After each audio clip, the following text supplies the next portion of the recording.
ED ఇందులో involve కావడంతో ఒకరికొరు అండర్స్టాండింగ్లో భాగంగా రాష్ట్ర ప్రభుత్వం ఏసీబీ కేసు పెట్టాలి, కేంద్ర ప్రభుత్వం ఈడీని పంపాలి, భారతీయ జనతా పార్టీ ప్రభుత్వం ఈడీని పంపాలి అన్నట్టుగా కనిపిస్తూ ఉన్నది.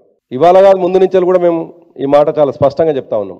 కేసీఆర్ గారిని ఎదుర్కోలేక కేసీఆర్ గారి అభివృద్ధిని ఈ రాష్ట్రంలో ఉన్నటువంటి ప్రజలు అనుభవంలో ఉన్నటువంటి విషయాన్ని చాలా స్పష్టంగా కళ్ళ ముందు ఉన్నటువంటి సందర్భంలో కేసుల పేరుతోటి బీఆర్ఎస్ పార్టీ ప్రతిష్టని మస్కబారుద్దామని చెప్పేసి ప్రయత్నం చేస్తే అది సాధ్యం కాదు అనేటువంటి విషయం అనేక సందర్భాల్లో రుజువైంది.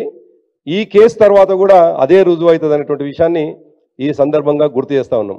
ఈ కేసులో ఎటువంటి అవినీతి జరగలేదు అనేటువంటి విషయం ముందు నుండి ఎప్పుడైతే సియోల్కు వెళ్ళినటువంటి మంత్రులు అక్కడి నుండి దీపావళి బాంబుల రూపంలో మాట్లాడిన నాటి నుంచి మొదలుకొని ఈ రోజు వరకు కూడా వాళ్ళ దీపావళి బాంబులు తుస్సుమన్నాయి, కానీ వాళ్ళ ఫ్యాబ్రికేటెడ్ కేసులు మాత్రం తీర మీదకి వచ్చినాయి.